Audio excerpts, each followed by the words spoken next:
Chapter 124 Fengwu. My sisters do not need to take the poison.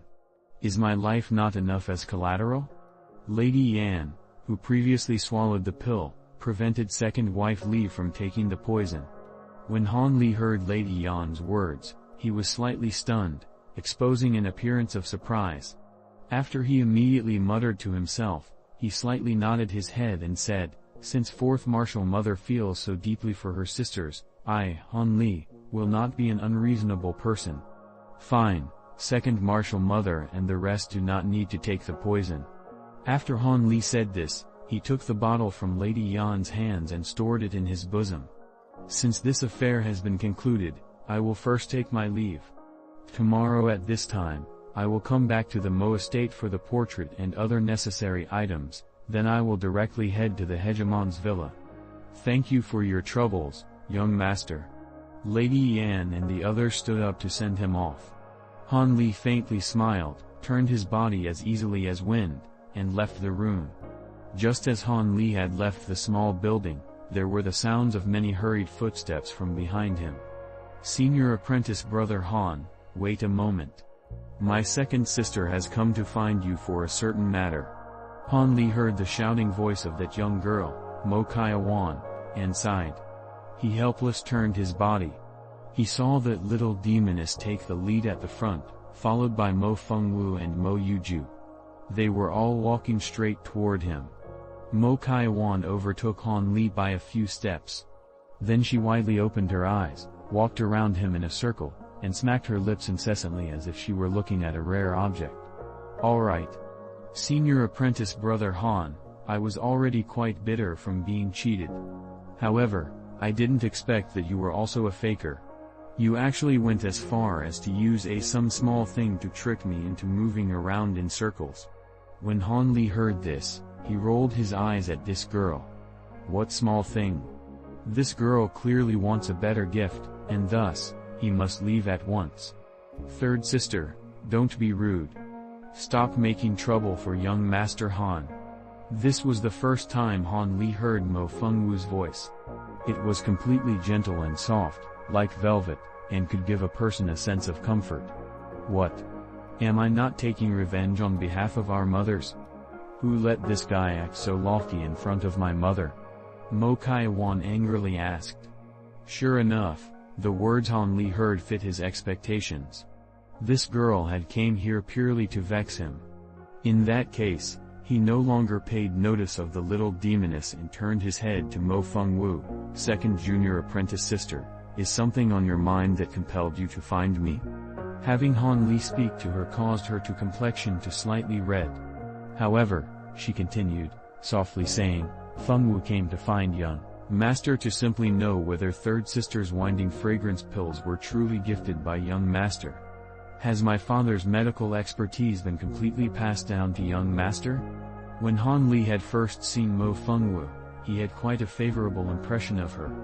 Now that he had seen this shy jade person speak so tenderly, his mind could not help but feel a large amount of sympathy toward her. As a result, he politely said, in response to second junior apprentice sister's question, Han Li will naturally say all he knows. Junior apprentice sister Kaiwan's winding fragrance pills were truly gifted by me. I have also indeed learned many medicinal recipes and obtained great medical expertise. This winding fragrance pill was such a recipe. Could it be that junior apprentice sister Fengwu is greatly interested in this?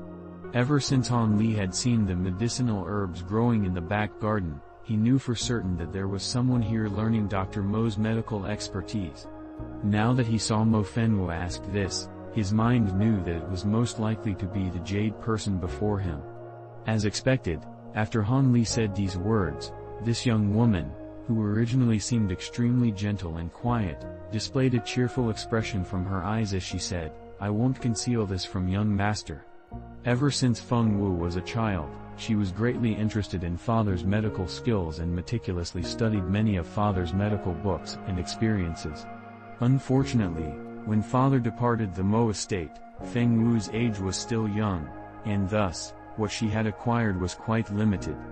After she finished speaking, Mo Fengwu was somewhat hesitant, but still she continued, therefore, Fengwu has a request which she hopes young master will be able to complete. Is it possible for your distinguished self to give a copy of father's medical skills and insight to Fengwu to let her learn a few things and deepen her own medical expertise? After she said these words, this second junior apprentice sister from the Mo estate blushed. It was clear that to boldly request this of him was quite embarrassing for her. After Han Li finished hearing the Jade person's request, he didn't think of it in the least and immediately agreed. No problem. Tomorrow, when I come to the Mo estate, I will give the few of Dr. Mo's remaining manuscripts and prescriptions to second junior apprentice sister. Naturally, these already belonged to the Mo estate. I had originally planned to hand them over to fourth martial mother, but since second junior apprentice sister wants them, giving them to second junior apprentice sister would be the same. Han Li said with a smile. A great many thanks, young master. Fengwu can't help but be grateful. Mo Fengwu's face showed an appreciation for his decision. Second sister, why in the world are you thanking him? Did you not hear him say that those objects originally belonged to us? He should be giving them to you of his own volition. The nearby Mo Kaiwan blinked several times before interrupting. After Han Li heard the words of the young girl, he shot her a glance and thought, if it wasn't your second sister, such a gentle and pleasant beauty, requesting this of me, would I still return these items, which fell into my possession, to the Mo estate? I wouldn't even think of it. Third sister, don't speak drivel. Young Master Han will bring us father's remnants without the slightest hesitation. This sufficiently shows young master's intentions. Seeing something amiss between Han Li and Mo Kaiwan, Mo Fengwu hastily chided the young girl and then pulled her away. After she gracefully bowed to Han Li, she took her leave. From the beginning to end, the Mo estate's eldest daughter, Mo Yuju, hadn't said a word. After she saw her two sisters depart, she took a deep look at Han Li and left. The Mo estate's eldest daughter, what meaning did her glance hold? Does she appreciate me, loathe me, or even both? Han Li threw Mo Yuju a departing glance, somewhat at a loss. However, Han Li shrugged his shoulders and thought of it no longer. He then left the Mo estate. By the time Han Li returned to the inn, the newly appointed 4th level gang's gang leader Sun Ergo and one other person had already been waiting for a while outside his room. Naturally, Crooked Soul was there as well. After Han Li saw Sun Ergo, he nodded his head and pushed open the room's door.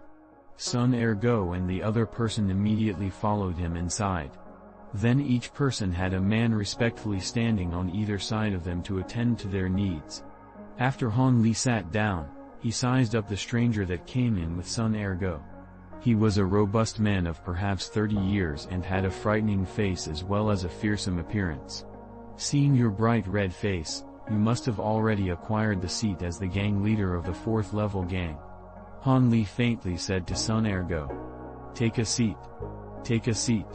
It was because of this young master's backing that this servant is where he is today. Sunu hastily replied, beaming with joy. So long as you know. I will not meddle with the 4th level gang's affairs, but you must use the 4th level gang's power in accordance to my instructions. Otherwise, I wouldn't mind switching in a different gang leader. Han Li coldly warned.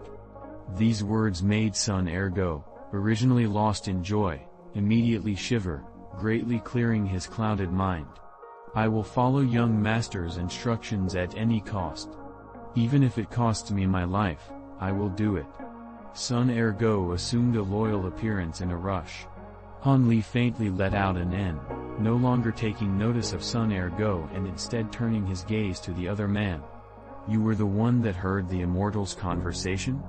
Han Li asked, rather interested. That's right. This servant Zai Tianyu had truly heard this. The robust man respectfully replied. Though this person might be strong and tall, he was not at all stupid. He clearly understood that this unremarkable youth before him had elevated Sun Ergo, who was originally of the same status of himself, to the gang leader's position. Thus, he didn't dare be negligent. Han Li was very satisfied. So long as this man was clever, this affair would be handled smoothly. Tell me about the day when you saw the immortal couple, from start to finish. If I am satisfied, I'll have you be Sun Ergo's assistant and turn you into the 4th level gang's vice gang leader. Han Li knew that only with the attachment of rewards would others work with enthusiasm. As a result, he made such an unrestrained promise. As expected, when Zai Tianyu heard what was said, he was delighted. He excitedly slapped his chest immediately, expressing that he would surely satisfy Han Li. When Sun Ergo heard these words, he was somewhat unwilling. However, he didn't dare to show the slightest bit of disagreement on his face. As a result, after Zai Tianyu calmed down a bit, he narrated the day he came across the Immortals once through and in great detail. Zai Tianyu's account and the finer details spoken by Sun Ergo were much different, but the overall course of events were almost entirely the same. This immortal couple, did they mention any time or place? After Han Li finished hearing Tianyu's statement, he asked of the matter that he was most concerned about.